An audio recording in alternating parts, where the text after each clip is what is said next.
सर्वांना खूप खूप शुभेच्छा।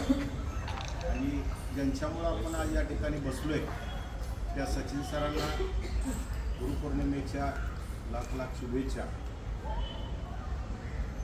काय माहीत नाही आपण कुठल्या जन्मीचा, आपण काहीतरी एकमेकाचं गुण आहे, त्यामुळे एकत्र हे रिंगण परिवारामध्ये आपण एकत्र येतोय आणि ते एकत्र आणण्याचं काम खरंच सचिन सरांनी असं काही केलेलं आहे की ते आपण जरी गेलो तरी सुद्धा येतोय। आणि त्यानंतर ज्यावेळेला समाजात आपण वावरत असतोय त्यावेळेला खरी गरज असते गुरुची, आणि ती गुरुची खरी गरज आज आपल्याला मिळालेली आहे।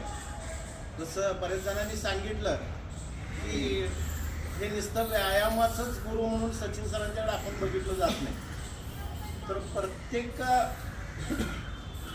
व्यक्ती म्हणजे जे काही दोष आहेत ते दोष निर्मूलन करण्याचं काम खरं सचिन सर करतात। मग ते माझ्यापासून असेल ते अगदी लहान बाळापर्यंत हे सगळ्यांनाच माणूस आहे तिथं चूक होत असत्या, त्यावेळेला प्रत्येक वेळेला ती चूक शोधून त्याला ते सुधारण्याचं काम खरं तर करत असतील तर सचिन करतात। अगदी मी लहानपणापासून बघतोय आत्ताचा जो बदल आहे तो खरंच म्हणजे एक दैवी शक्ती म्हणतोय, ती दैवी शक्ती खरंच सचिन सरांच्यामध्ये आहे आणि ती दैवी शक्ती आपल्याला लाभलेली आहे। आपण सर्वजण भाग्यवान आहोत की आता एवढंच सांगतो की जसं आपण वारीला गेलो आणि वारीच्या ठिकाणी सगळेच वारीला जवळजवळ 4,500-5,000 सायकलिस्ट आले होते।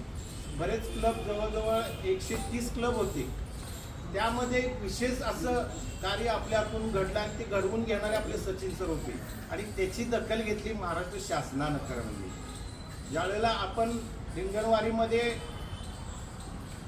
एक वेगळंच काहीतरी करत होतो आणि सगळ्यांचं लक्ष आपल्याकडे वेधतं, तर ते असं कुणालाही माहीत नव्हतं। ज्यावेळेला हे व्हिडिओ बाहेर पडले आणि आपल्या ज्या पर्यावरण मंत्री पंकजाताई मुंडे यांनी ती दखल घेतली आणि ती दखल घेऊन त्यांनी सुद्धा कौतुक केलं आपल्या रिंगण परिवाराचं, वाखण्याजोगं होतं। जे पर्यावरण सांभाळणं हे प्रत्येकाची जबाबदारी आहे, त्याच्यासाठी जे सचिन सरांनी खरंच 8 दिवस असे मोठं म्हणजे कष्ट घेतलं होतं, त्यामध्ये मी होतं मला माहिती काय करायचं आहे, काय चालू आहे, पण चांगलं म्हणजे त्यामध्ये घेतलं।